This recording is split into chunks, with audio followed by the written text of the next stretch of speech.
Irmãos, nós vamos, nesse momento, dar continuidade ao nosso estudo do livro do Apocalipse, ou melhor, escatologia. A gente já fala logo Apocalipse, porque falou em escatologia, a gente lembra de Apocalipse, mas toda a Bíblia, ela tem uma perspectiva escatológica, né?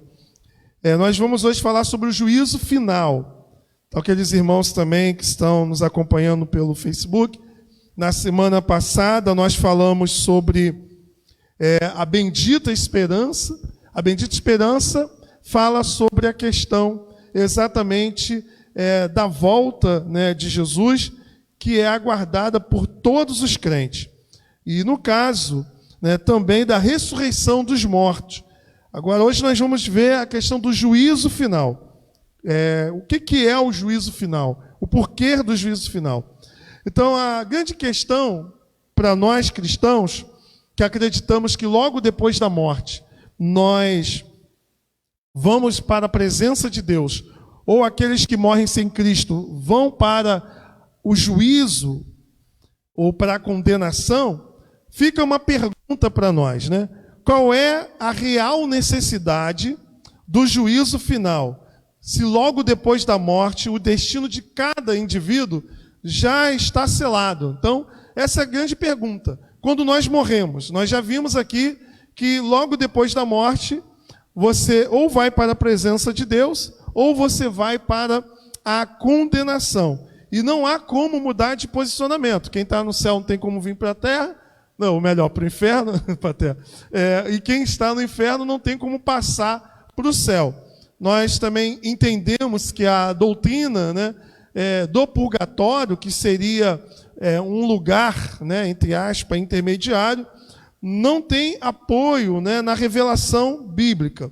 Então nós cremos exatamente já em um destino selado. A pergunta é, então, para que nós precisamos de um juízo final? Qual é o sentido do juízo final? E aí vem algumas questões aqui que eu quero levantar nessa noite. Qual é o propósito do juízo final? Primeiro, o de mostrar a soberania e a glória de Deus na revelação do destino de cada pessoa. Mostrar que Deus ele é soberano, mostrar a glória de Deus no destino de cada pessoa. E a revelação do destino de cada pessoa tem a ver com a vida, tem a ver com a fé e tem a ver com as obras de cada um.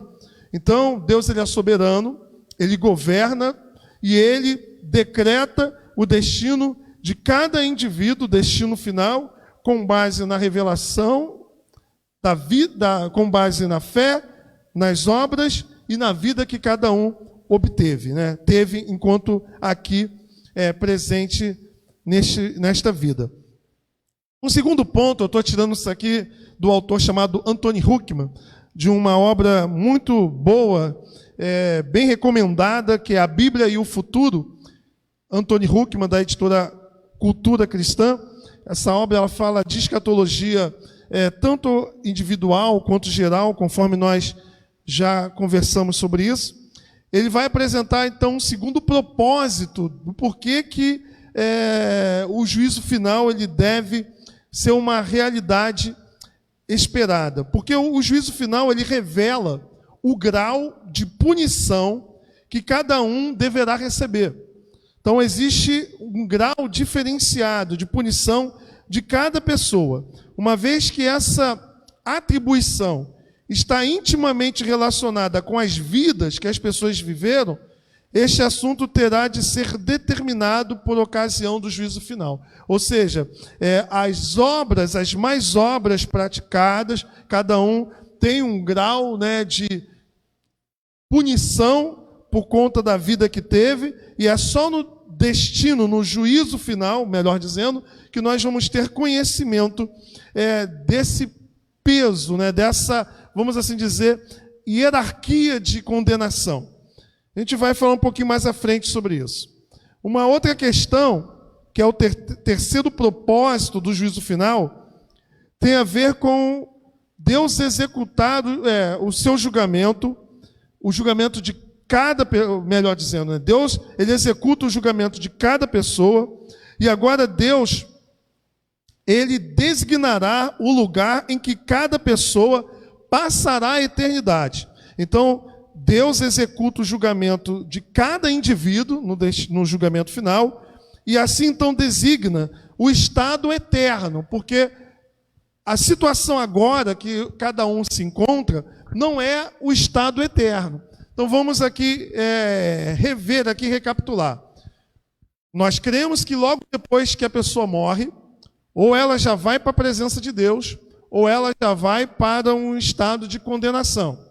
Só que esses estados não são estados definitivos, no sentido de que não é o estado final. Embora a questão do julgamento, assim como também a questão da presença de Deus, não será alterada, o julgamento no sentido condenatório.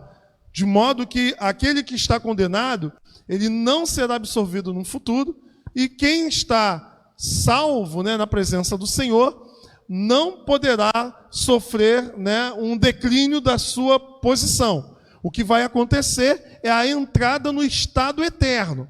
Nós já vimos aqui que o inferno ele é temporário, que o destino final é o lago de fogo. E nós vimos também que o conceito que se tem de céu, hoje, ele é temporário, porque o destino final é o novo céu e a nova terra. Portanto, uma necessidade da ressurreição dos corpos, tanto dos crentes quanto dos não crentes, para entrarem, no estado eterno.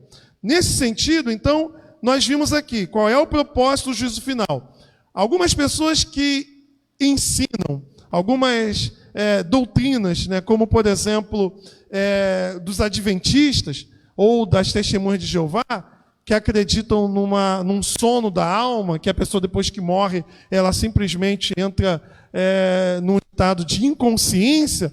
Para eles, parecem fazer mais sentido essa questão de um juízo final, pensando na perspectiva de que agora a pessoa ela está simplesmente como se num estado, sem nenhum tipo de consciência de existência.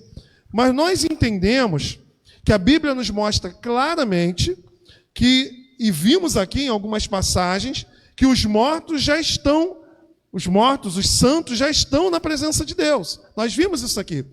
E a questão do juízo final, da ressurreição do corpo, era exatamente para que entremos na eternidade com corpos imortais. E aí, então, o que vamos olhar aqui como propósito do juízo final tem a ver exatamente com esses 3 pontos levantados por Anthony Huckman. Mostrar a soberania de Deus, revelar o grau de punição que cada pessoa terá e mostrar, o propósito de Deus em executar o julgamento de cada indivíduo e designá-los para o estado eterno. Então, dito essas coisas,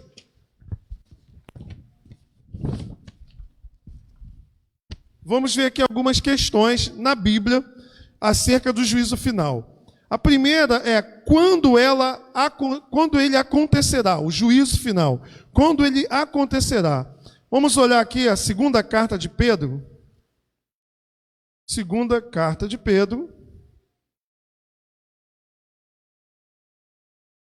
Capítulo 3. Verso de número 7.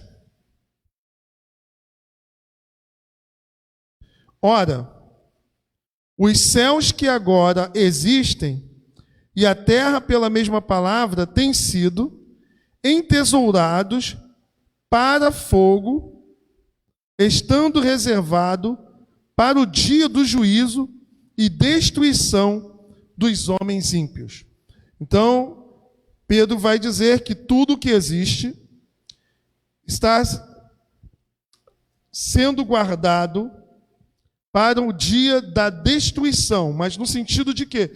De condenação dos ímpios, e a terra e o céu que nós hoje conhecemos, pela transformação, será destruída essa presente ordem, para que haja um novo céu, uma nova terra, a partir desse céu e dessa terra que nós temos, conforme vimos lá em Romanos. Mas o que nós vemos aqui é que o juízo final acontecerá exatamente no dia da destruição, ou no dia em que haverá o juízo sobre toda a criação. Então, veja o verso 13, por exemplo, que vai dizer: nós, porém, segundo a sua promessa, esperamos novos céus e nova terra, nos quais habita justiça. Da mesma maneira que nós aguardamos novos corpos, essa terra e esse céu também aguardam a redenção, né? Então, o dia do juízo tem a ver com o dia exatamente do fim desse presente século, dessa presente era. Acontecerá no fim dos séculos. Vamos ver Mateus 13?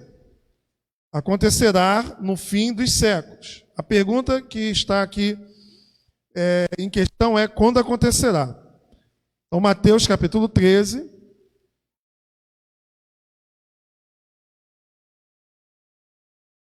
verso de número 40. Pois assim como o joio é colhido e lançado ao fogo, assim será na consumação do século. Mandará o Filho do Homem os seus anjos, que ajuntarão do seu reino todos os escândalos e os que praticam a iniquidade, e os lançarão na fornalha acesa. Ali haverá choro e ranger de dentes. Então os justos resplandecerão como o sol no reino de seu Pai. Quem tem ouvidos para ouvir, ouça. Então, primeiro, acontecerá por ocasião também da destruição do céu e da terra, no sentido de passar pelo fogo, como o texto de Pedro. Tem a ver com o dia, né, exatamente que Deus separará o joio do trigo.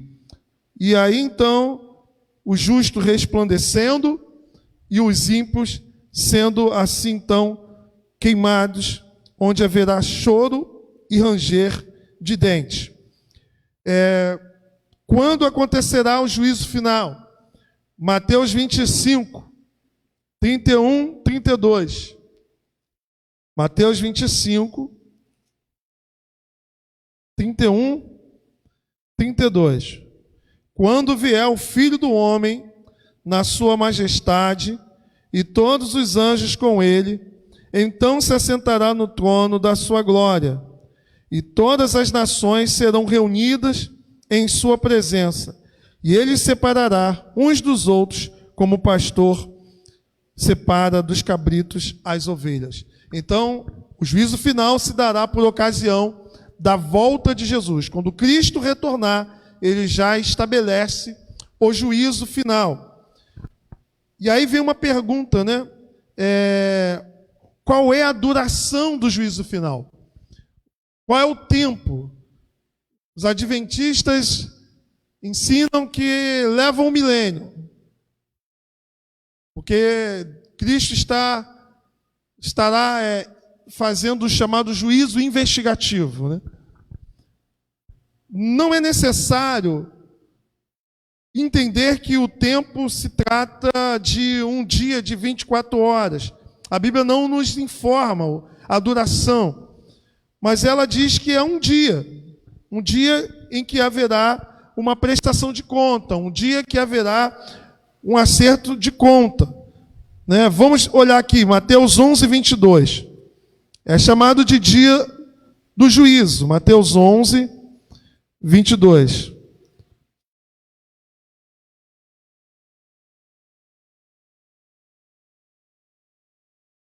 E contudo vos digo, no dia do juízo haverá menos rigor para Tiro e Sidom do que para vós outros. Então ele está dizendo de um dia específico, que não precisa ser visto como um dia de 24 horas, mas também 1000 anos não faz sentido. Também é dito que é aquele dia. Veja lá, Mateus 7, 22. É chamado de aquele dia. Muitos naquele dia hão de dizer: Senhor, Senhor, porventura não temos nós profetizados em teu nome não expelimos demônio, em teu nome não fizemos muitos milagres? Verso 23. Então lhe direi explicitamente: nunca vos conheci, apartai-vos de mim, os que praticais a iniquidade.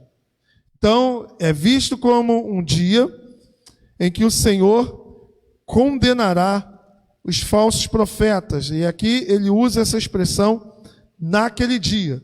2 Tessalonicenses, né? Ele vai dizer, aquele dia, vamos dar uma olhada, 2 Tessalonicenses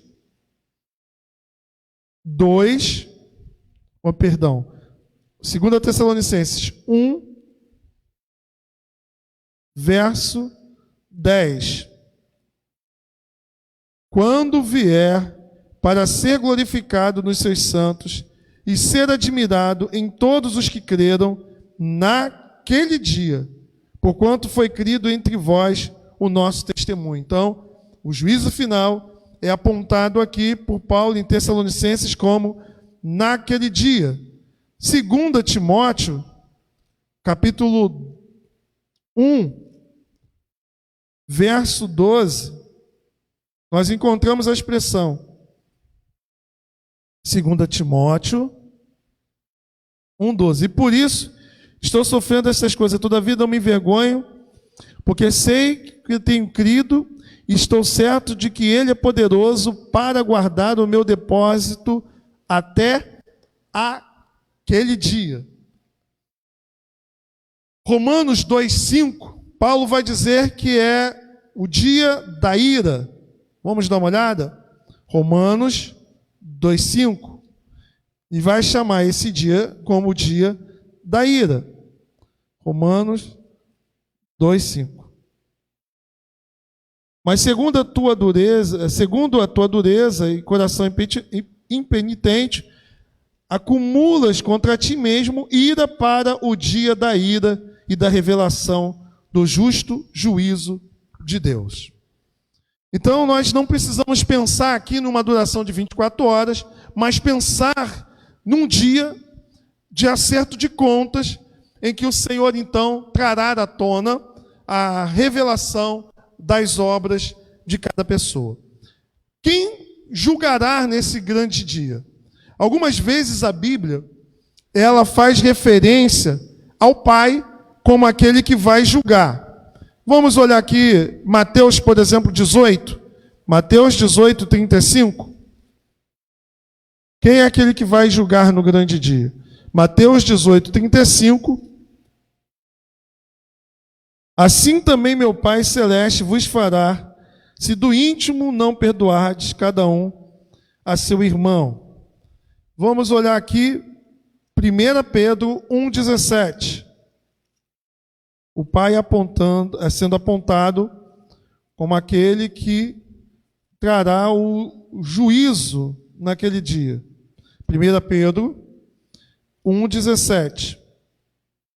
Ora, se invocais como Pai, aquele que sem acepção de pessoas julga segundo as obras de cada um, portai-vos com temor durante o tempo da vossa peregrinação.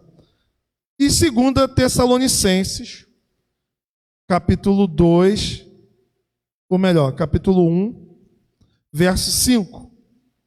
Hoje a gente está aí passeando na Bíblia. 2 Tessalonicenses 1:5. Então diz assim: senão evidente do reto juízo de Deus, para que sejais considerados dignos do reino de Deus, pelo qual com efeito estais sofrendo. Então o Pai é apontado algumas vezes como aquele que vai julgar naquele grande dia. Porém, é mais apropriado falarmos que o Pai julga na pessoa de Jesus. Quem trará o juízo de fato é Cristo. O Pai julga na pessoa do Filho. E como que nós provamos isso? Atos 17, abre aí. Atos 17, verso 31. Atos 17, verso 31. O texto vai dizer: porquanto estabeleceu um dia em que há de julgar o mundo com justiça por meio de um varão, que destinou e acreditou diante de todos, ressuscitando-o dentre os mortos. Então, Cristo, ele se encarnou, por meio da encarnação, ele veio fazer a obra que o Pai lhe confiou. A rejeição ao Filho traz, assim, então, uma sentença condenatória, pois que o mundo já está debaixo de um juízo, de uma condenação, e a única maneira de escapar é por meio do Filho. Então, nesse sentido, Cristo é o grande juiz, né? Ele é o Filho do homem, aquele que trará, assim, então, julgamento sobre todos, sendo ele encarnado, né? Ou seja, o Deus feito homem e rejeitado, ele traz assim então a condenação sobre aqueles que não o receberam. João 5:22 vai nos dar essa compreensão. Evangelho de João 5, verso de número 22. Vai dizer: a fim de que todos honrem o Filho, do modo porque honra o Pai, quem não honra o Filho, não honra o Pai que o enviou. Então, o Filho, ele vem na autoridade dada e confiada pelo Pai. E aí nós vamos avançando aqui. O juízo significará a subjugação total de todos os inimigos de Deus, dos inimigos de Cristo. Vamos lá em 1 Coríntios 15. Então, o juízo tem a ver com Cristo subjugando, estabelecendo, né, o seu domínio pleno, total, né, de subjugar aqueles que se opõem a Ele. Capítulo 15 de 1 Coríntios, verso de número 24. Só um momento que estava em Romanos.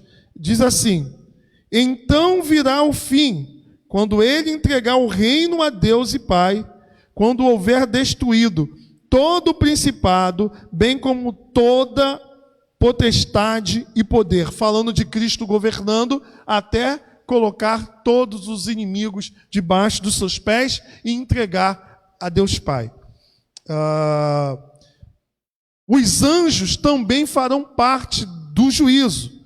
Veja lá, Mateus 13, 41. Os anjos tomarão parte também do juízo. Mateus 13, verso de número 41 a 43.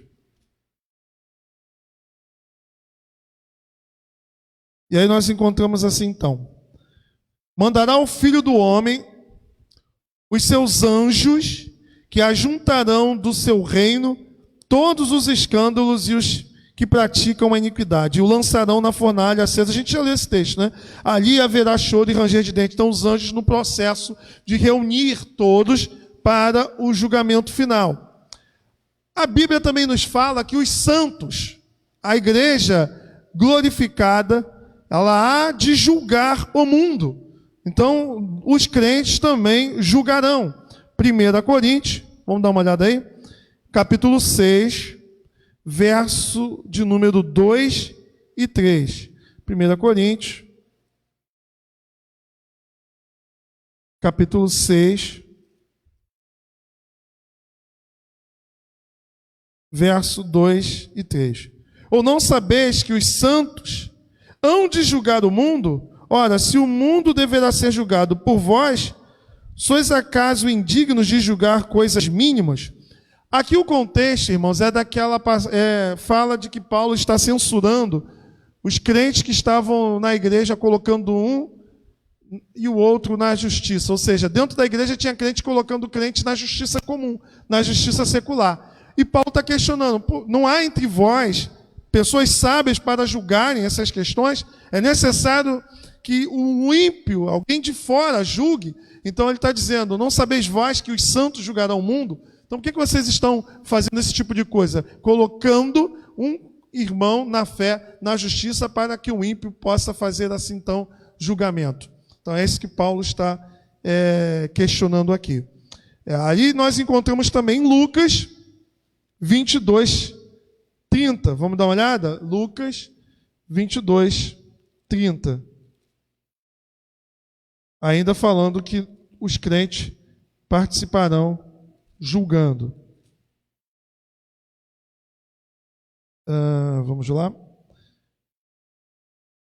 Diz assim então: para que comais e bebais a minha mesa no meu reino, e vos assentareis em tronos para julgar as 12 tribos de Israel. Então, falando da igreja, dos santos que participarão do julgamento. Aí agora nós estamos entrando numa questão um pouquinho mais complicada, né? Quem será julgado? Quem será julgado? 1 Coríntios 6, 2, 3, a gente já viu, né? Os anjos serão julgados. Judas 6, vamos dar uma olhada em Judas? Judas é o último livro aí, antes do Apocalipse. Só tem um capítulo. Judas 6 vai dizer o seguinte: e os anjos, os que não guardaram o seu estado original, mas abandonaram o seu próprio domicílio, ele tem guardado sob trevas e em algemas eternas para o juízo do grande dia.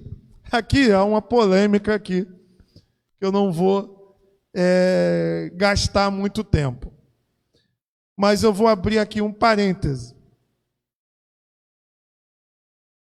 Geralmente, quando se fala daquela passagem de Gênesis, se eu não me engano é o capítulo 6, né? Que fala dos filhos de Deus que se apaixonaram, que se encantaram por mulheres e geraram filhos e filhas. Vamos lá, Gênesis 6. Estou abrindo um parênteses aqui para vocês entenderem essa questão. Olha lá, Gênesis 6 diz assim: como se foram multiplicando os homens na terra, lhes nasceram filhas, e vendo os filhos de Deus que as filhas dos homens eram formosas, tomaram para si mulheres, as que entre todas mais lhe agradaram. Então disse o Senhor, né, o meu espírito não agirá para sempre no homem, pois este é carnal, e os seus dias serão 120 anos. Ora, naquele tempo havia gigantes na terra, e também depois, quando os filhos de Deus possuíram as filhas dos homens, as quais lhe deram filhos. Estes foram valentes varões de renome na antiguidade. Existem 3 maneiras de interpretar esse texto. Uma é que os filhos de Deus seriam a descendência de Abel, e os filhos dos homens seriam a descendência de Caim.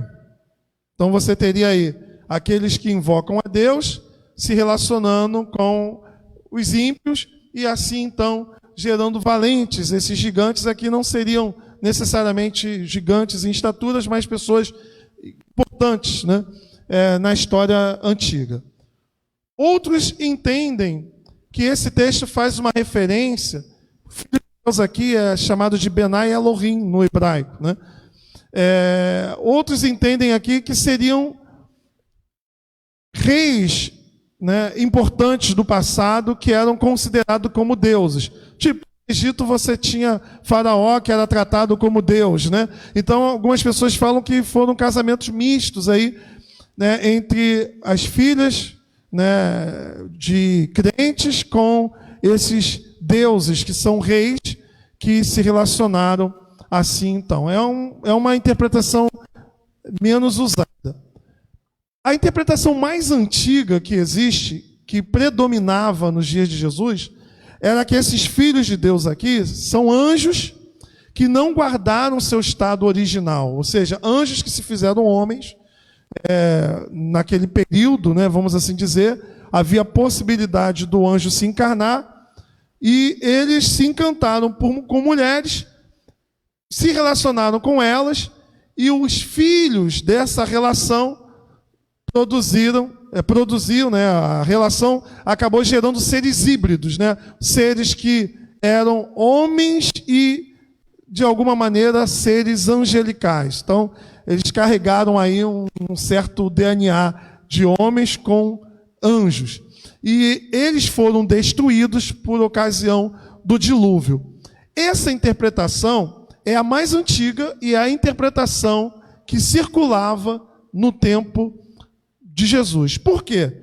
Porque esse texto de Judas, ele faz uma referência, o livro de Judas faz uma referência a um livro que não está na Bíblia, que é um livro apócrifo chamado Livro de Enoque, e o livro de Enoque conta exatamente essa questão, que existiram anjos que não guardaram seu estado original, eles desceram, se relacionaram com mulheres, e esses anjos eles estão presos, aguardando julgamento. Isso também você vai encontrar na própria carta de Pedro. Pedro vai fazer referência também a esse episódio.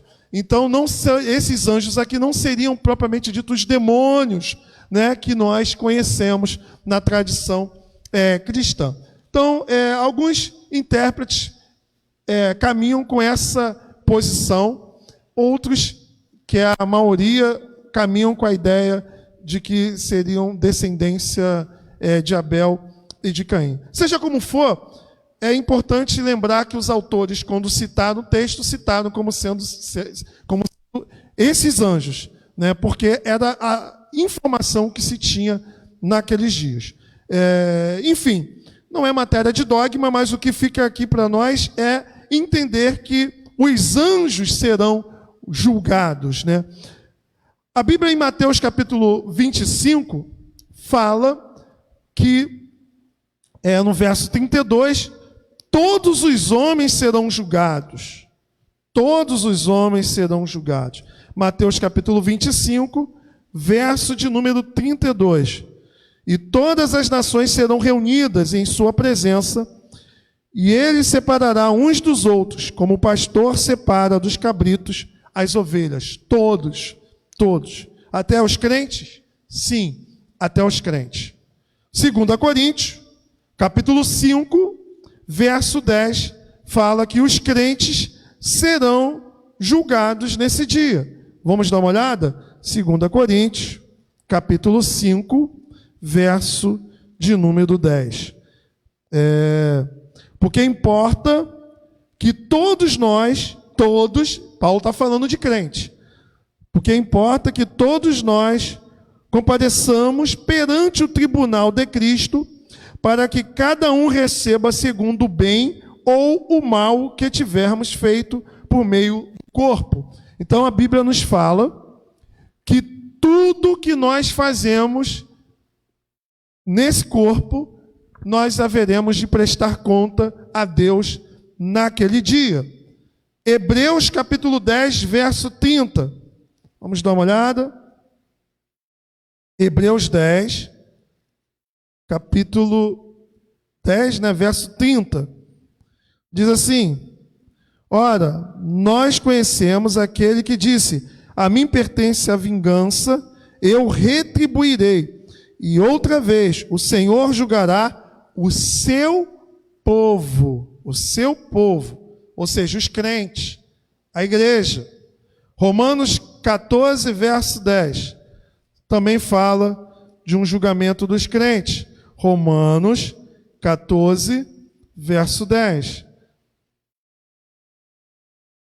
Tu, porém, por que julgas teu irmão? E tu, por que desprezas o teu? Pois todos compareceremos perante o tribunal de Deus. Todos compareceremos perante o tribunal de Deus. A Bíblia nos fala que tudo será levado em consideração. Tudo. Em Mateus 25, 35, 40. Vamos olhar novamente? Hoje é exercício, né? desenferrujar aí a mão aí na procura dos livros sagrados. Mateus 25, verso 35, vai dizer: porque tive fome, me deste de comer, tive sede, me deste de beber, era forasteiro e me hospedaste. E aí ele vai dizendo sobre todas as práticas, né, de boas obras, né? Ou quando não fez, né? No caso dos ímpios. Então ele está colocando aqui que as nossas ações, as nossas obras serão julgadas. Eu tive fome, você me deu de comer. Eu tive sede, você me deu de beber. Eu estava nu, você me vestiu. Eu era peregrino, você me acolheu. Né? Ou seja, ele está dizendo aqui que as nossas obras serão contadas. Verso 20, ou melhor, capítulo 20, verso 12 de Apocalipse. Vamos dar uma olhada? Capítulo 20, verso 12. Vi também os mortos, os grandes e os pequenos, postos em pé diante do trono. Então se abriram livros, ainda outro livro, o livro da vida foi aberto, e os mortos foram julgados, segundo as suas obras, conforme o que se achava escrito nos livros. Então o texto é bem claro. Os mortos foram julgados, segundo as suas obras. Efésios capítulo 6, vamos dar uma olhada? Efésios, capítulo 6. Nós vamos ver também a Bíblia falando sobre o juízo. Efésios, é esse mesmo? Eu acho que não. Não. É 8. Certo que cada um, se fizer alguma coisa boa, receberá isso outra vez do Senhor, quer seja servo, quer livre. Né? Então, Efésios 6:8. Agora sim, Hebreus 6:10. Hebreus 6:10. Vamos dar uma olhada. Porque Deus não é injusto para ficar esquecido do vosso trabalho e do amor que evidenciaste para com o seu nome, pois servistes e ainda servis aos santos. Então nós encontramos aqui as obras sendo levadas em consideração no dia do julgamento. E aí você vê aqui, né, que as obras dos crentes, as melhores obras dos crentes, elas são manchadas pelo pecado. Por isso que ela precisa ser submetida a julgamento. Vamos dar uma olhada lá em Isaías 64. Isaías 64. Mesmo as nossas boas obras, elas estão marcadas pelo pecado.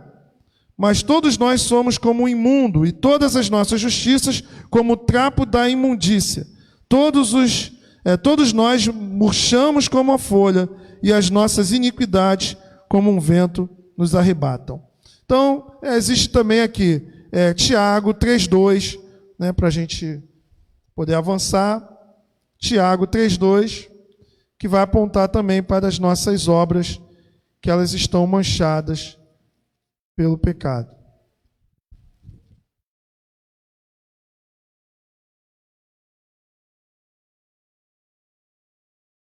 Tiago 3:2 vai dizer assim: porque todos tropeçamos em muitas coisas. Se alguém não tropeça no falar, é perfeito varão, capaz de refrear também todo o corpo. Né?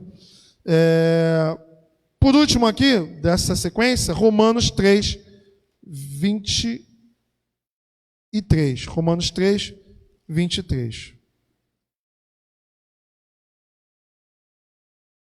Pois todos pecaram e carecem da glória de Deus. Todos nós somos pecadores, mesmo depois de crentes, nós ainda continuamos a pecar. As obras dos crentes no dia do juízo. Como então fica aquilo que nós fazemos no dia do juízo final? Né? E aí eu peço que os irmãos, a gente vai dar uma analisada agora no capítulo 3 de 1 Coríntios, porque aqui há uma questão bem interessante. 1 Coríntios 3, Olha o que Paulo fala aqui. Verso 10. Segundo a graça de Deus que me foi dada, lancei o fundamento como prudente construtor, e outro edifica sobre ele, porém cada um veja como edifica, porque ninguém pode lançar outro fundamento além do que foi posto, o qual é Jesus Cristo. Contudo, se o que alguém edifica sobre o fundamento é ouro, prata, pedras preciosas, madeira, feno, palha, manifesta se tornará a obra de cada um, pois o dia a demonstrará, porque está sendo revelada pelo fogo, e qual seja a obra de cada um, o próprio fogo o aprovará. Se permanecer a obra de alguém que sobre o fundamento edificou, esse receberá galardão. Se a obra de alguém se queimar, sofrerá ele dano, mas esse mesmo será salvo, todavia, com que através do fogo. Qual é a metáfora aqui usada por Paulo? Ele fala de uma construção. Então, há uma construção, o alicerce, o fundamento é Cristo, ninguém pode colocar outro, e aí cada um vai construindo com o material que ele quer construir. Então, ele usa aqui dois grupos de materiais, materiais nobres e materiais perecíveis. O material nobre aqui é ouro, é prata, é pedras preciosas. Materiais perecíveis, né?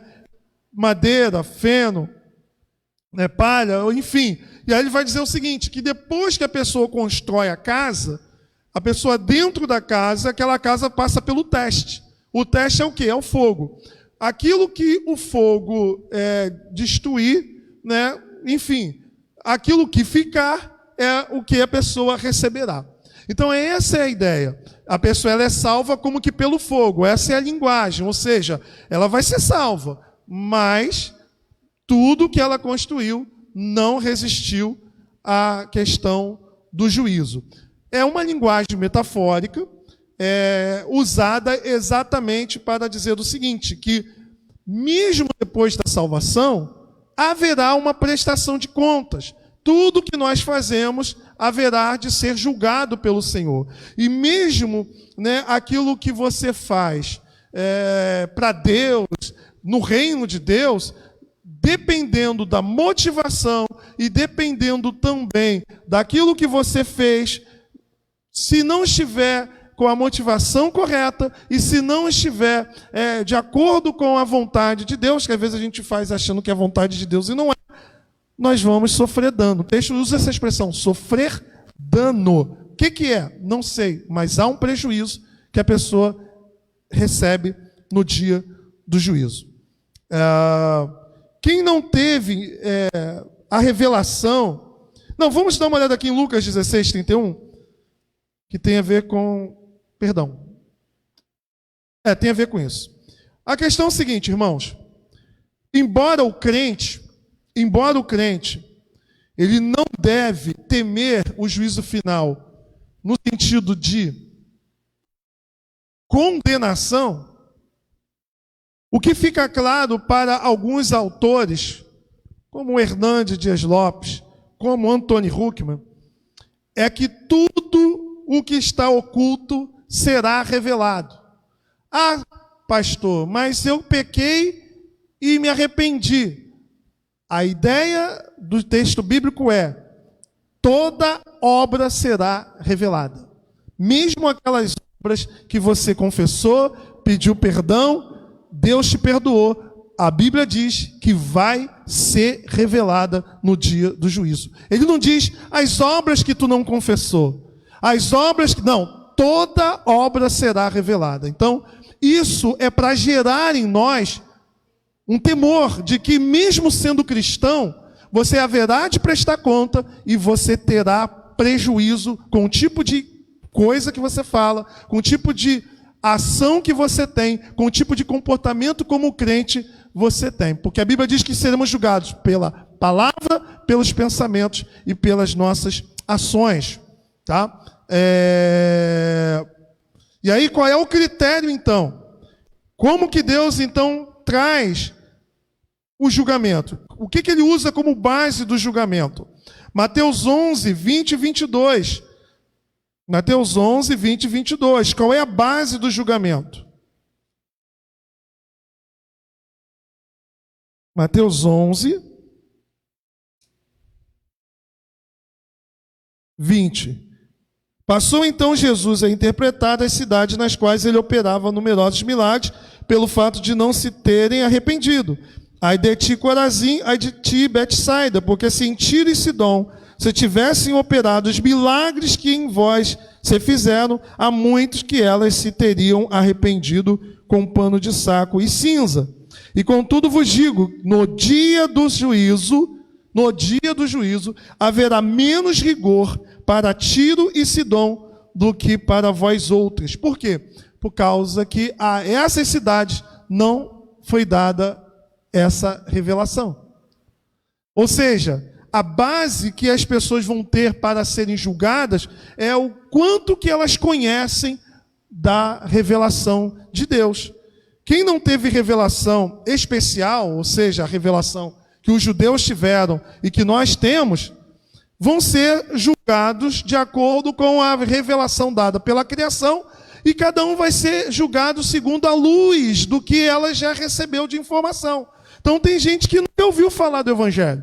Ela não tem a revelação especial. Ela vai ser julgada dentro dos seus padrões de conhecimento. Agora, a quem muito foi dado a conhecer do Evangelho, a muito será cobrado. Por isso que Jesus fala, haverá menos rigor, porque essas cidades não viram os milagres que aqui aconteceram. Então isso é para nos preocupar, principalmente quem é nascido na igreja. A pessoa que é crente desde criança, ela tem que ter uma preocupação muito maior do que, de repente, alguém que erra porque não tem tanto conhecimento assim daquilo que é verdadeiro, daquilo que tem que ser feito. Então, o fato também da pessoa nunca ter ouvido falar do Evangelho não é desculpa para elas não honrarem a Deus. Romanos 1, 18, 21, Paulo vai dizer que elas tiveram a revelação da criação, mas preferiram adorar a criatura no lugar do Criador. A base é a luz que tiveram e não a revelação que não tiveram. Então, ou seja, você é julgado com base no que você tem de informação e não naquilo que você não teve. Tá? Lucas 12, 47 e 48. Vamos dar uma olhada aqui? Lucas 12.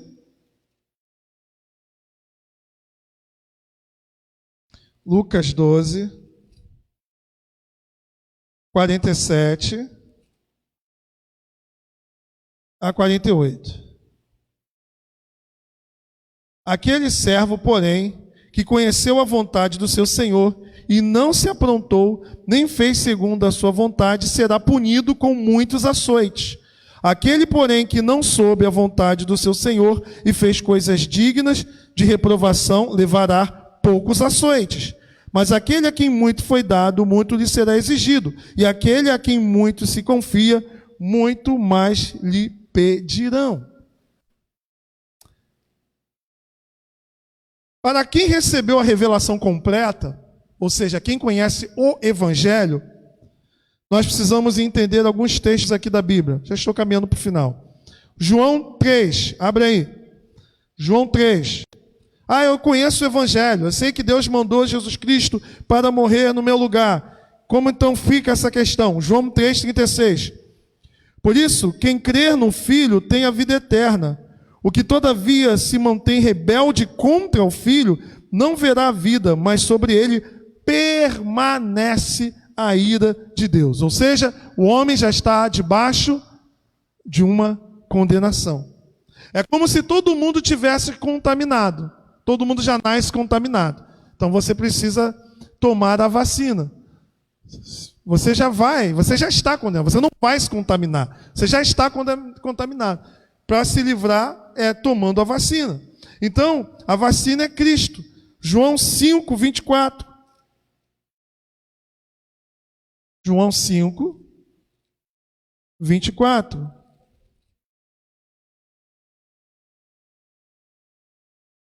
Em verdade, vos digo, quem ouve a minha palavra e crer naquele que me enviou, tem a vida eterna. Não entra em juízo, mas passou da morte para a vida. Romanos 8:1 vai dizer que aquele que está em Cristo, não há nenhuma condenação. Nenhuma condenação há para aqueles que estão em Cristo Jesus. Portanto, quando você olha, por exemplo, João 3, olha lá João 3, verso 17, vai dizer assim, porque Deus enviou o seu Filho ao mundo não para que julgasse o mundo, mas para que o mundo fosse salvo por ele. Quem nele crer não é julgado. O que não crê já está julgado, porquanto não crer no nome do unigênito Filho de Deus. A ideia aqui é de condenação. Essa ideia de julgar aqui é de condenação. Tá? E aí fica uma pergunta, já finalizando. Por que o tribunal de Cristo, as obras, elas são aqui extremamente consideradas, né? Por que as obras são aqui levadas em conta? Primeiro, porque a fé, ela está intimamente ligada à obra. Antônio Huckman vai dizer, a fé tem de revelar a si própria por meio das obras. E as obras, por sua vez, são a evidência da verdadeira fé. Então, não tem fé sem obra. Nós não somos salvos pela fé, mas a fé que salva, ela não é sozinha. Não tem como você ser salvo sem que as obras manifestem a fé salvadora. Então, essa questão, ela precisa ficar muito clara. Não basta crer no sentido cognitivo. Eu creio em Jesus. E a sua vida, você vive a vida como um ateu prático. Ou seja, você crê, mas você não vive conforme se crê. Então, isso não é fé salvadora. Você é salvo pela fé, pela confiança em Jesus, pois você não consegue praticar obras de justiça para a salvação. Mas se você crer de fato em Jesus, as obras, elas evidenciam a fé que você tem. De modo que o próprio João Calvino, ele vai dizer o seguinte, só a fé que justifica. E mesmo assim, a fé que justifica não está só. Ela não está só. Então não há crente sendo salvo simplesmente porque crê, mas a vida não evidencia a fé que diz ter, né? É igual o amor. Não adianta dizer eu amo, você tem que o quê? Provar que ama, porque amor é atitude. E fé, ela envolve cognição, conhecimento, envolve afetividade e envolve obediência. Tudo isso está dentro do que compreendemos como fé salvadora. Mateus 7, 21...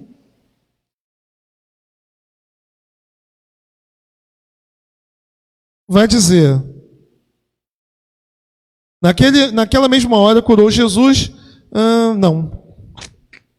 estou lendo Lucas, perdão, Mateus 7, 21. A gente já leu, né, essa parte aqui. Nem todo aquele que diz Senhor, Senhor, entrará no reino dos céus, mas aquele que faz a vontade de meu Pai que está nos céus. Muitos naquele dia hão de dizer, Senhor, Senhor, porventura não temos nós profetizado em Teu nome? Em Teu nome não expelimos demônio? Em Teu nome não fizemos muitos milagres? Então lhe direi explicitamente, nunca vos conheci, apartai-vos de mim, os que praticais a iniquidade. Os que praticais a iniquidade. Tiago 2,18 também vai dizer isso, né? Vai dizer que a fé sem obra, ela é morta, não é isso? E aí, nós precisamos entender que, para o crente, embora haja uma revelação das suas obras,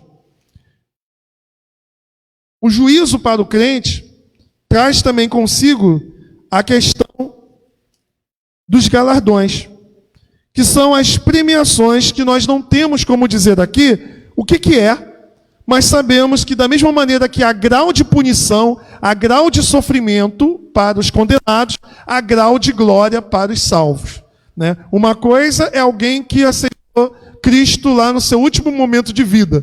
Outra coisa é a premiação de alguém como Paulo, cuja a vida foi completamente entregue, né, à obra missionária, à obra de Deus. Não tem como você achar que o trabalho dos crentes, tudo aquilo que fazemos na obra do Senhor, será assim então recompensado de igual modo. Não, existe graus de galardão, assim como também existem graus de punição. Lucas 19, 12, 19 vai dizer um pouquinho sobre essa questão. Lucas 19,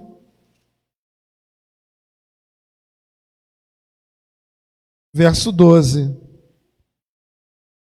Então disse certo homem nobre, partiu para uma terra distante com o fim de tomar posse de um reino e voltar. Chamou 10 servos seus, confiou-lhes 10 minas e disse-lhes: negociai até que eu volte. Mas os seus cidadãos o adiantavam e enviaram mas os seus cidadãos o odiavam e enviaram após ele uma embaixada dizendo: não queremos que este reine sobre nós. Quando ele voltou, depois de haver tomado posse do reino, mandou chamar os servos a quem dera o dinheiro, a fim de saber que negócio cada um teria conseguido. Compareceu primeiro e disse: Senhor, a tua mina rendeu 10. Respondeu-lhe: Senhor, muito bem, servo bom, porque foste fiel no pouco, terás autoridade sobre 10 cidades. Veio o segundo dizendo: Senhor, a tua mina rendeu 5. A este disse: terás autoridade sobre 5 cidades. Veio então o outro dizendo: eis aqui, Senhor, a tua mina, que eu guardei embrulhada num lenço, pois tive medo de ti, que és homem rigoroso, tiras o que não puseste e ceifas o que não semeaste. Respondeu-lhe: servo mau, por tua própria boca te condenarei. Saibas que eu sou homem rigoroso, que tiro o que não pus e ceifo o que não semeei. Porque não puseste o meu dinheiro no banco. Então na minha vinha o recebereis, e então na minha vinha o receberia com juros. E disse aos que assistiram: tirai-lhe a mina e dai ao que tem as 10. Eles ponderaram: Senhor, ele já tem 10. Pois eu vos declaro, a todo que tem dar-se-lhe-á, mas ao que não tem, o que tem lhe será tirado. Então você vê aqui, mesmo princípio, né, dos talentos, a questão do galardão, conforme aquilo que se faz com o que Deus concede. Para terminar, Apocalipse 11, 18, quando ele vai dizer que no juízo final há a ressurreição dos mortos, para cada um receber conforme aquilo que praticou em vida. Apocalipse 11, 18. Na verdade, as nações se enfureceram, chegou, porém, a tua ira e o tempo determinado para serem julgados os mortos, para se dar o galardão aos teus servos, os profetas, aos santos e os que temem o teu nome, tanto aos pequenos como aos grandes, e para destruíres os que destroem a terra. Portanto, irmãos e irmãs, nós concluímos aqui a questão do juízo final, entendendo que o juízo final tem a ver com a prestação de conta que todos nós teremos que comparecer diante de Deus, para assim então ser revelado em nós tudo aquilo que fizemos em vida. Aqueles que estão no Senhor prestarão conta das suas obras, não serão condenados, mas as suas obras ocultas serão levadas para a luz e terão assim então o galardão conforme o trabalho que foi executado. Os que não colocaram a sua fé em Cristo serão condenados, e com base na luz daquilo que tiveram de informação sobre Deus e a salvação, receberão assim então a punição eterna. Desculpe, foi muito texto, mas era necessário a gente explorar aí um pouquinho os textos que falam sobre o assunto, para não pensarem que eu estou falando da minha cabeça, né? Pergunta? Passamos um pouquinho do horário, mas dá para a gente está indo aí até 9h15, então dá para responder alguma pergunta se houver dúvida aí.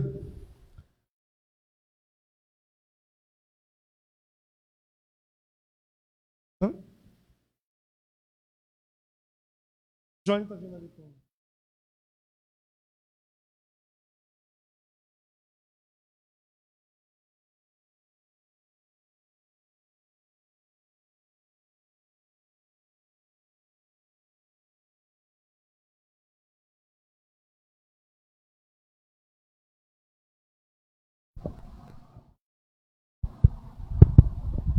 Boa noite. A minha dúvida, no caso, seria, como o senhor mesmo falou, a questão que até mesmo as coisas ocultas, confessas, sinceramente, serão levadas em conta. Então, e também fala a questão do grau, da fé, tudo. A minha dúvida é assim, sei lá, não querendo desprezar a palavra de Deus, mas falando algo assim para simplificar. Seria como fosse, sei lá, um jogo de pontuação, no bom sentido, no galardão, tipo, a pessoa que lê a Bíblia, faz as coisas com realmente sinceridade, aí isso vai contando para o galardão, e claro, até as coisas que ele faz com mais intenções, mesmo que com resultados bons, também vai ser levado em consideração. Eu queria entender mais ou menos como essa análise é feita, embora, claro, a gente não saiba qual é a recompensa. Pensar no juízo final como uma prestação de conta faz a gente entender que, mesmo para nós cristãos, nós não estamos isentos de passarmos por um tribunal e que as nossas ações precisarão ser submetidas ao juízo de Deus e tornar manifesta aquilo que muitas das vezes nós fazemos em oculto, achando que já estou salvo mesmo, enfim. Então, Paulo deixa muito claro, e todos os autores que eu consultei, eles vão trabalhar com essa perspectiva. Quando Paulo diz que todas as obras ocultas serão manifestadas no dia, não está dizendo assim, exceto aquelas que você confessou, exceto aquelas que você se arrependeu. Não, todas serão apresentadas. Até porque, muitas das vezes, algumas coisas que nós fazemos, existe dentro do nosso coração, às vezes, uma motivação errada. Às vezes eu estou pregando aqui, eu estou pregando, e você acha que eu estou com a motivação da glória de Deus, mas eu estou aqui querendo de alguma maneira me promover, eu estou querendo de alguma maneira, eu toco não porque eu quero a glória de Deus, porque eu gosto de tocar. Eu faço uma caridade, tiro uma foto e boto no Facebook, não é para promover a igreja, mas é para poder mostrar, olha como eu sou bonzinho, olha como eu ajudo. Eu pego uma ajuda e vou lá e tiro uma foto ajudando alguém, para poder, de alguma maneira, receber louvor do homem. Então, essas ações que muitas das vezes passam por piedade e que ocultam, na verdade, desejo no coração de receberem louvor do homem, reconhecimento do homem, isso virá à tona, e tem que vir à tona no dia do juízo. E aquelas práticas que nós, assim, temos também, ocultas, que não chega ao conhecimento da igreja, do outro, mas que fazemos quando ninguém está nos vendo, Deus trará à tona. É isso que o texto diz. Com relação à premiação, a questão, a gente não sabe o que se trata de premiação. E a gente também precisa entender que até daquilo que a gente faz na obra de Deus, a gente faz por graça. É uma graça que está em nós, a qual nós fazemos como resultado. Eu só consigo fazer das boas obras preparadas por Deus, porque a graça de Deus que já está em mim me capacita a isso. Agora, é fato que algumas pessoas se entregam mais a essa graça. É fato que algumas pessoas mergulham na graça. É fato que algumas pessoas liberam muito mais a sua vida para viver a graça, essa vontade de Deus. E outras, elas vivem uma vida cristã de restrições, não vivem aquilo que Deus tem para elas, porque elas se limitam, vira e mexe, elas se embaraçam com as coisas dessa terra, elas se envolvem com o pecado, vira e mexe, elas estão enroladas. Então, o que nós entendemos é que haverá glória. O galardão tem a ver com peso de glória, tem a ver com, não sei peso de glória, mas tem a ver com glórias, né, diferenciadas. Paulo usa até uma expressão sobre o brilho dos astros, né? E eu creio, assim, já é uma questão minha pessoal, eu creio que tem a ver com o mundo futuro, porque a Bíblia diz do novo céu e da nova terra. Haverá uma vida, haverá um reino, haverá funções, e, portanto, eu acho que dá para entender que tem alguma coisa relacionada ao plano futuro dos crentes. Porque quando fala de novo céu e nova terra, céu e terra se tornaram uma realidade de habitação, tanto de Deus quanto do seu povo. Tanto céu quanto terra. Como que isso vai dar? Eu não sei. Mas eu creio que haverá diferenciação de funções em relação a essa realidade futura. E eu creio que o galardão tem um pouco a ver com isso. É o meu pensamento pessoal, que eu não posso impor como doutrina, mas eu acho que tem fundamentação. Não, só para terminar aqui, que eu vou ser bem sincero, que a pessoa pode, no caso, vou fazer a caridade aqui, o pessoal vê. Aí essa obra pode ser considerada indigna. Mas, ao mesmo tempo, a pessoa pode pensar assim, vou fazer isso aqui sem ninguém saber, porque lá em cima eu vou ser mais do que os meus irmãos. Sim. Então, a motivação também está errada. Tá entendendo? Então é muito complicado. É por isso que no dia do juízo, os desígnios do coração serão julgados. Porque você pode pecar tanto em querer aparecer, quanto querer ser humilde. Tu tá entendendo? Lembra daquela brincadeira, né, que falei do presbítero que ganhou a medalha do mais humilde da igreja, e na semana seguinte ele foi com a medalha do presbítero do homem mais humilde da igreja. Então, você pode pecar tanto dos dois lados.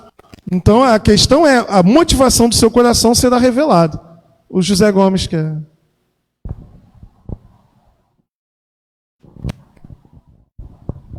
Boa noite, pastor. Boa noite. Eu não estou querendo questionar, eu estou apenas querendo entender. Por que a palavra diz que o pecado será lançado no mar e Deus esquecerá? Ponto, né? E no segundo, que quando o dono da seara chama os servos para a colheita, um ele chama de manhã, um ele chama meio-dia e outro ele chama de tarde. E quando chega no final do dia, ele dá o mesmo salário para todos eles. O que o senhor me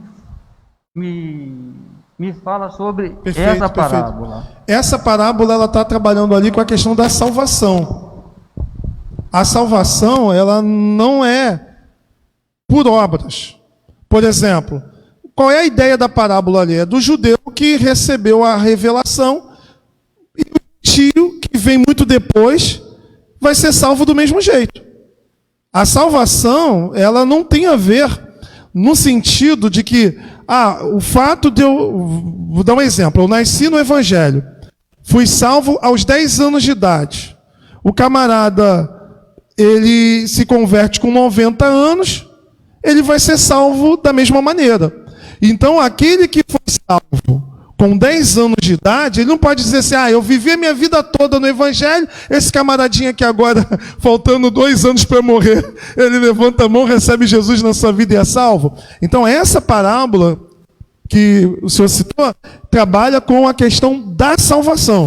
Salvação, todos nós teremos igualmente, não há ninguém mais ou menos justificado. Então, todos nós confiamos. Então, ela tem a ver com premiação que nós recebemos diante de Deus. É o texto de 1 Coríntios 3. Ele é base, né? 3:10. O fogo vai queimar. A tua obra é o quê? É ouro? É ouro que vai receber. Porque se você pega uma casa de ouro, o fogo não destrói o ouro. Não é essa a ideia? Passa a prata. Não vai destruir a prata. Mas ouro e prata têm o mesmo peso? Não. Então ele está dizendo que um vai ficar com ouro. O outro vai ficar com prata, o outro vai ficar com pedras preciosas. Mas ele também está dizendo que tem gente que não vai ficar com nada. O que fez de madeira, o fogo vai queimar. O que fez de palha, o fogo vai pegar. O que ele vai receber? Nada, mas vai ser salvo. 1 Coríntios 3:10, ele está dizendo, ele não vai deixar de ser salvo. Mas a obra dele, de nada, ele teve de recompensa. Por quê? Porque talvez ele trouxe falsos ensinos, talvez foi um pastor mau, talvez, essa que é a ideia. Ele não cumpriu a obra dele da maneira que deve. O plano de fundo de 1 Coríntios é exatamente esse.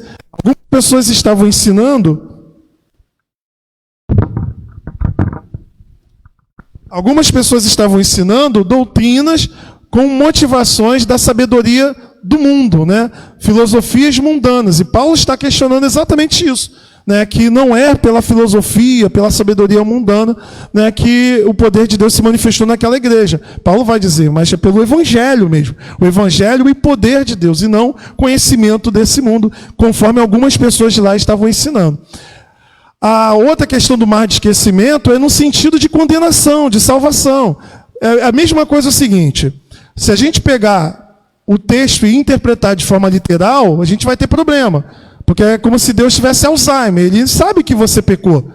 Ele não vai. Você pecou, ele te perdoa, mas ele não vai esquecer. literalmente, no sentido de que Deus não sabe o que você fez. Ele sabe, ele é eterno. A questão é, ele não vai levar em consideração para a salvação essa questão. Por exemplo, eu vivia uma vida de pecado, o Senhor me perdoou, eu vou ser salvo. É nesse sentido que que Deus não leva em consideração. Ele não vai te condenar por causa dos pecados, mas as consequências você sofre. É igual aqui. Você, por exemplo, comete algum erro, confessa teu pecado a Deus. Deus perdoa? Perdoa. Mas a consequência do que tu fez, Deus tira? Não. Por que Deus não tira? Porque não tem a ver com não perdoar. Tem a ver com simplesmente você ter que ser corrigido naquela tua falta. É essa que é a ideia. A gente confunde perdão dos pecados com simplesmente apagar tudo. Eu me converto, mas meu CPF está sujo, eu vou ter que pagar. Se eu não pagar minhas contas, não adianta dizer que sou uma nova criatura, que o número não muda. Ela vai continuar. Então eu vou lá e faço a minha parte.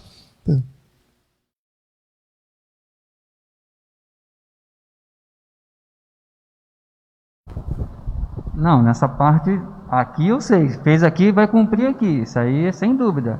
Eu falo lá no juízo. No juízo ele vai falar o pecado de todo mundo para todos, é isso que eu falo no mar do esquecimento. Aí, sim, de acordo com o Paulo e vários intérpretes, alguns já trabalham com o conceito de que será uma revelação pública. Hernandes Dias Lopes é um. Ele trabalha com esse conceito, que será uma manifestação pública. Outros dizem que é uma revelação no sentido de Deus e você ali, naquele momento. Aí assim, não tem como te bater o martelo. Como que será? Alguns vão dizer que é uma manifestação pública, porque o juízo é público. Outros vão dizer que não. Se a gente pensar um pouquinho no modo como a igreja trata pecado, né? Por exemplo, quando as faltas elas são públicas, a gente faz correção pública. Uma vez que esse juízo ele é público, há uma brecha para se entender que é algo público. Mas assim, não tem como te dizer o que será. Mas o que tem como dizer é que há uma prestação de conta, há uma revelação e há um dano. É isso que a gente precisa entender. Existe um dano.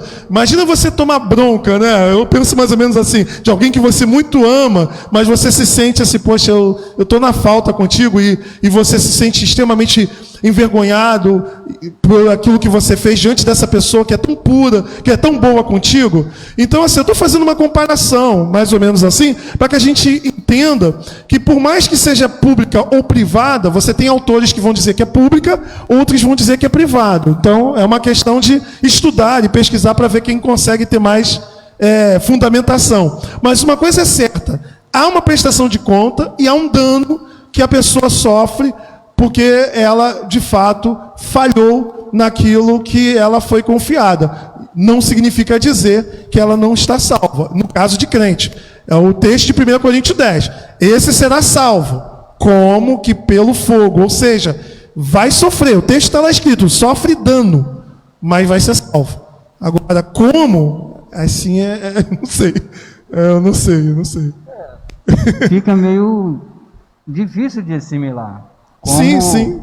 Como a palavra diz que lá em cima, quem tem uma coroa vai botar a pedra, então parece que há divisões de crente lá. Um vai ter uma chapana e outro vai ter um palacete com piscina de 40 mil litros d'água. Sim. Então fica meio complicado a gente entender isso, como a palavra de Deus diz que salvo para sempre e acabou. Eu antigamente, aqui eu brigava, que eles falavam, não, eu vou fazer isso. Eu falava, cara, pode levar meu galardão, pode levar minha coroa, eu só quero a salvação, ou então ficar do lado de dentro, encostando minhas costas no portão.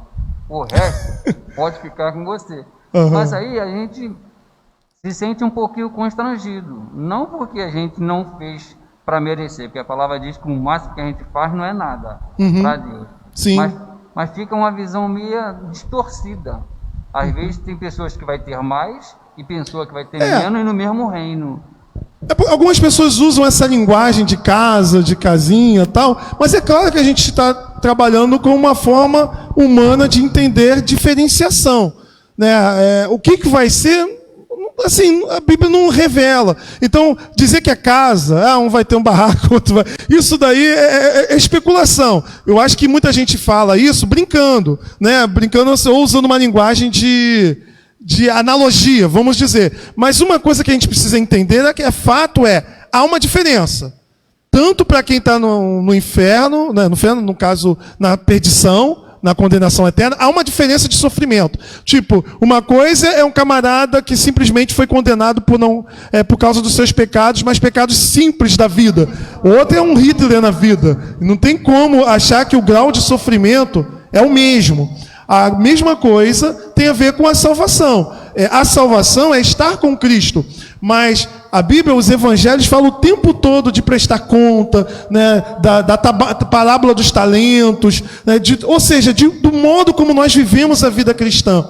E que isso é um alerta para nós acharmos que estou salvo e pronto. Não, eu estou salvo, mas há um percurso, há uma santificação, há todo um processo a qual eu me envolvo, né, de uma maneira muito bonita em querer agradar o meu Senhor. E que eu também preciso ter em mente que eu preciso prestar conta. Um exemplo, uma coisa que a gente deixa de lado, por exemplo, nós devemos confessar os nossos pecados.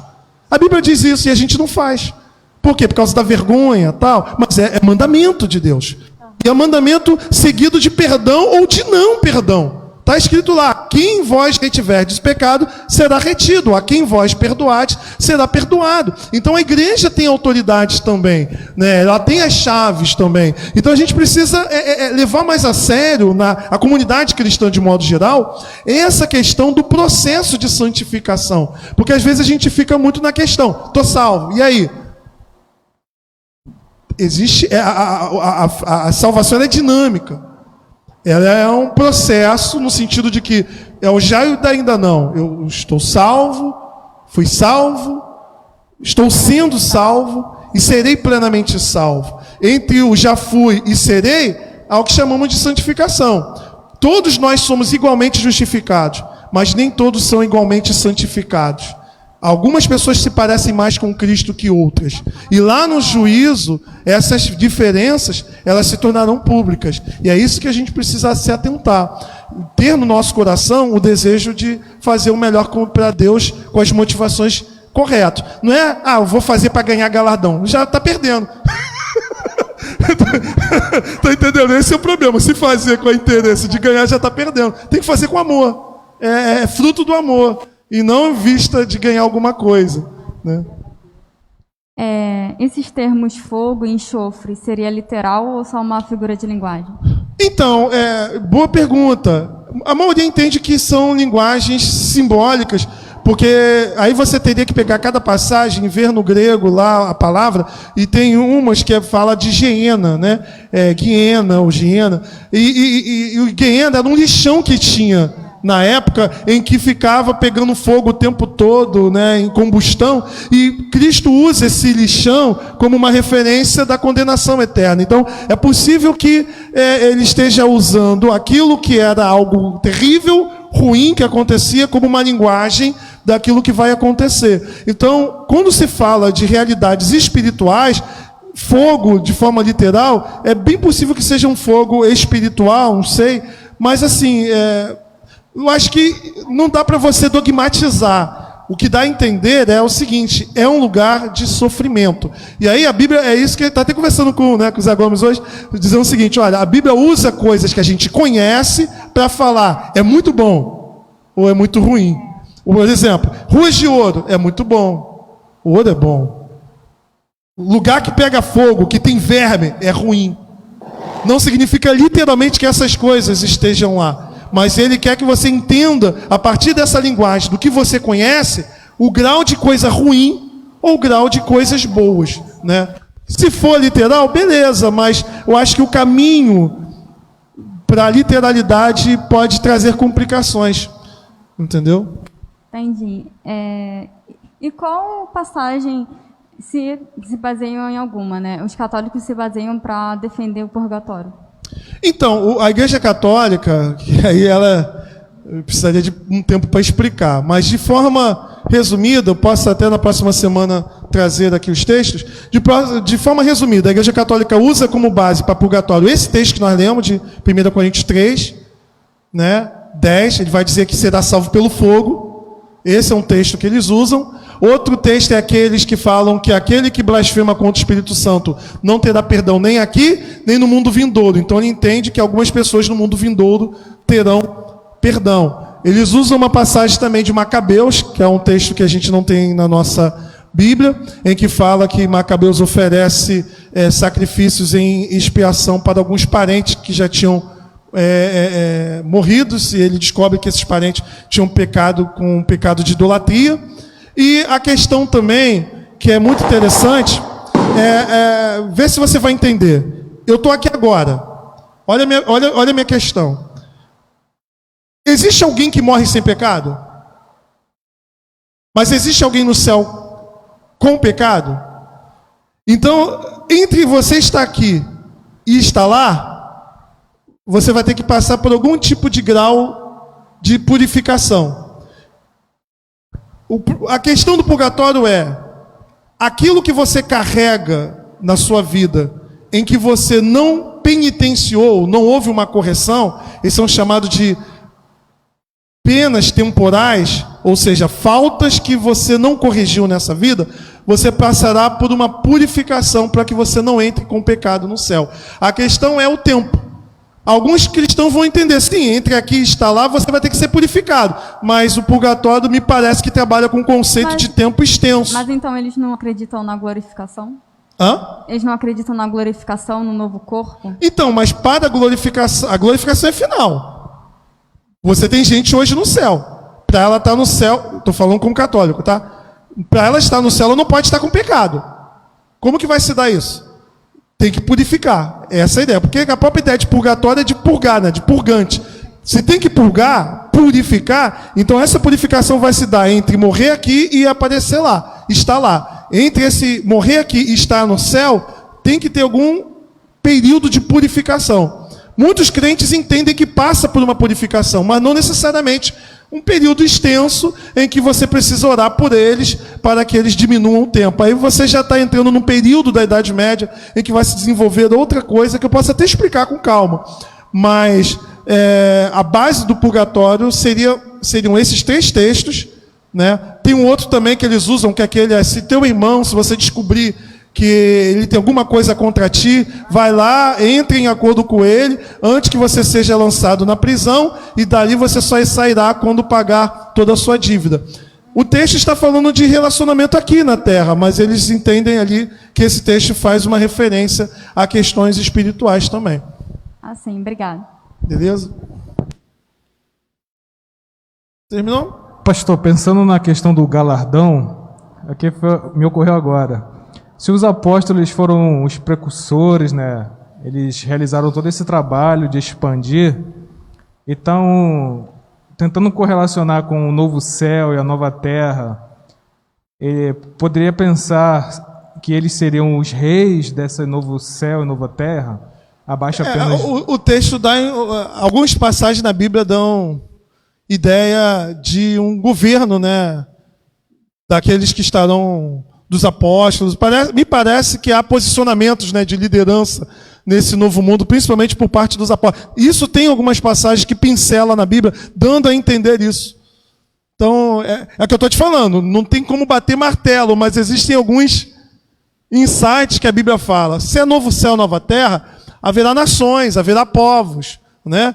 É claro que todos nós seremos irmãos, não haverá relacionamento homem, mulher, como nós conhecemos hoje. Todos somos irmãos, mas serão nações, povos, de todas as tribos, raças e nações. Haverá governo, entende? É um mundo que não tem choro, não tem morte, não tem dor, mas haverá uma vida a ser explorada e haverá funções, posicionamentos. E é possível que os apóstolos sejam os príncipes desse reino. É claro, precisaria estudar mais, mas a Bíblia dá um caminhar. A própria Bíblia lá na Bem-aventurança, os mansos herdarão a terra. Então, fala de algo né, futuro que eu acredito que os apóstolos terão proeminência. Até porque o nome deles está lá na Cidade Santa, né? Lá os fundamentos. Então, é alguma coisa de especial, tanto para os apóstolos, até para Israel também, o remanescente fiel, tem alguma coisa, sim, em relação a isso. Uma proeminência, sim. Entendeu? A minha última pergunta, então, que eu ia perguntar, no juízo final, Jesus ele vai ser o julgador, Sim. Mas como ele funciona, se ele também é o nosso advogado? Ele é nosso advogado agora, né? Ah, tá. Ele é nosso advogado enquanto eu estou aqui agora crendo nele. Uma vez que depois que eu acredito nele, é por isso que é importante entender o seguinte: Cristo hoje, ele é o Cordeiro. Né? Na sua volta ele vem com glória como um leão. Então, assim, ele é o nosso advogado no sentido que aquele que está em Cristo não há condenação. Disso eu não tenho dúvida. Se eu estou em Cristo, morro com a fé em Cristo, Romanos 8:1, nenhuma condenação há. Então, o juízo ele é temeroso em relação à prestação de conta, mas não há medo em relação à questão de se eu vou ou não vou para o inferno. Eu não vou para o inferno, eu estou salvo em Jesus. Então, nesse sentido, ele já é meu advogado, eu já fui julgado na cruz. Nesse sentido, já recebi na cruz a minha condenação, porque eu estou em Jesus. Né? É aquela questão.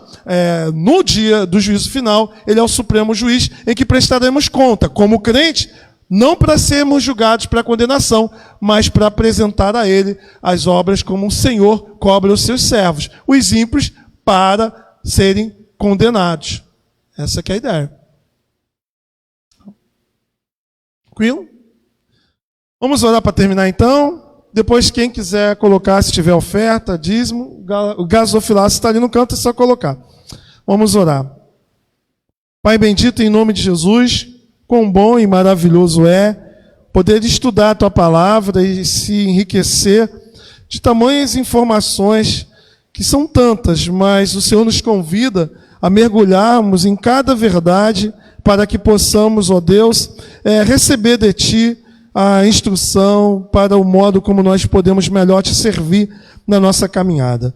Nós Te pedimos, ó Deus, tenha compaixão de nós, perdoa-nos as nossas faltas, ajuda-nos a viver conforme, ó Pai, a Tua vontade, que a nossa vida promova a Tua glória, que possamos vigiar, ó Pai, nas nossas ações, que as nossas palavras também serão julgadas conforme a Tua palavra, que possamos pensar naquilo que falamos, que podemos, ó Pai, também vigiar naquilo que fazemos em relação ao outro, que possamos, ó Pai, termos o temor de não Te desagradarmos com as nossas atitudes. Ó Deus, nos ajuda e que o Teu Espírito Santo nos leve para uma vida de intimidade profunda contigo, promovendo, ó Pai, através da nossa santificação, a comunhão dos santos, a edificação do nosso próximo. Nós oramos agradecidos por tudo, em nome do Teu Filho amado Jesus. Aqueles que ofertarão também Te damos graças pelos recursos que o Senhor tem levantado para que possamos servir a Tua igreja. Amém.